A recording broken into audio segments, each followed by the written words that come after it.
Magandang umaga po sa inyo lahat. Ngayon po ay araw ng Miyerkules, December 23, 2020.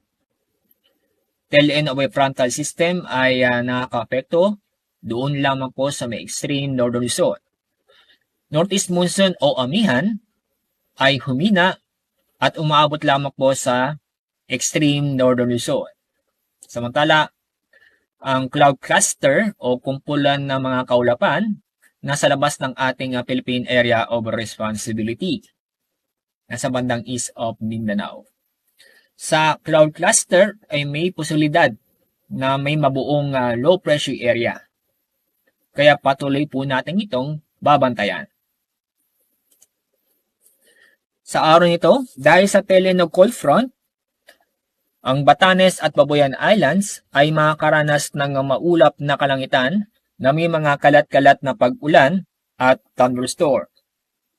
Dulot naman sa easterlies, makakaranas din ng maulap na kalangitan na may mga kalat-kalat na pag-ulan at thunderstorm sa mga lalawigan ng Cagayan, Isabela, Aurora, at kasama rin ang Northern Quezon, including Polillo Island. Sa lalabing bahagi ng Luzon kasama ang Metro Manila ay magiging maganda at maaliwalas na panahon, maliban po sa mga isolated na pag-ulan dulot ng thunderstorm. Ang maximum temperature natin sa araw nito sa Tuguegarao ay aabot ng 30 degrees Celsius, sa Baguio 25 degrees Celsius, sa Lawag 31 degrees Celsius, sa Metro Manila 31 degrees Celsius, sa Legazpi 31 degrees Celsius, sa Puerto Princesa 32 degrees Celsius, at sa Kalayaan Islands 30 degrees Celsius. Sa lalabing bahagi ng ating bansa, inyo makikita maganda at maaliwalas sa panahon ng ating mga karanasan sa araw nito sa Visayas at Mindanao. Maliban lang po sa mga biglaang buhos ng ulan dulot ng thunderstorm. Ang maximum temperature sa Tacloban ay 31 degrees Celsius. Sa Cebu at sa Iloilo ay aabot ng 32 degrees Celsius. Sa Cagayan de Oro, 32 degrees Celsius. Sa Davao, 33 degrees Celsius.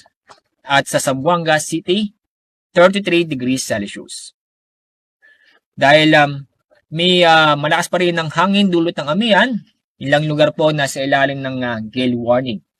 Ito po ay Ilocos Norte, Batanes, at sa northern coast ng Cagayan kasama ang Babuyan Islands. Kaya paalala po sa ating mga kababayan sa mga nabanggit na lugar na huwag munang pumalaot dahil sa inaasahan pa rin natin ang matataas na alon kung saan ang taas ng alon ay aabot ng 4.5 meters. At sa susunod 3 araw, Huwebes, Biyernes at Sabado, patuloy magiging fair weather o maganda at maaliwalas na panahon sa Metro Manila. Maliban lang po sa mga biglaang buhos ng ulan dulot ng thunderstorm sa araw ng Huwebes, pero sa araw ng Biyernes at Sabado, inaasahan po ang mga isolated na mahihinang pag-ulan. Ganun din sa Baguio City na patuloy pa rin maging fair weather o maganda at maliwalas na panahon sa susunod na 3 araw. Maliban sa mga isolated mga pag-ulan dulot ng thunderstorm sa araw ng Huwebes, pero sa araw ng Biyernes at Sabado, mga isolated na mahihinang pag-ulan ang ating inaasahan sa mga araw nito.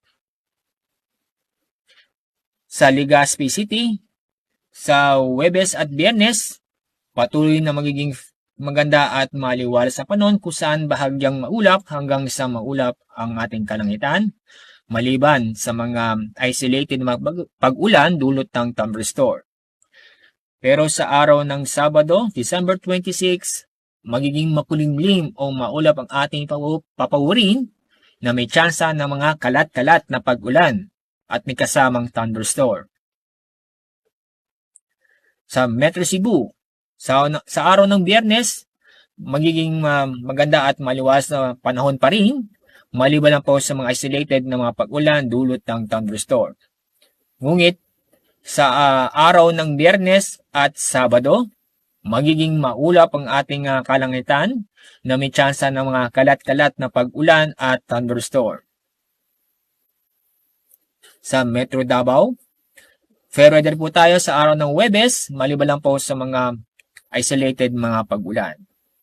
Pero sa araw ng Biyernes at Sabado, inaasahan po natin ang maulap ang ating kalangitan na may tsansa po ng mga kalat-kalat na pag-ulan at thunderstorm. Sunrise mamaya pong 6:17 ng umaga. Sunset mamaya pong 5:33 ng hapon. Yan po ang ating latest sa ating magiging lagay na panahon sa araw nito.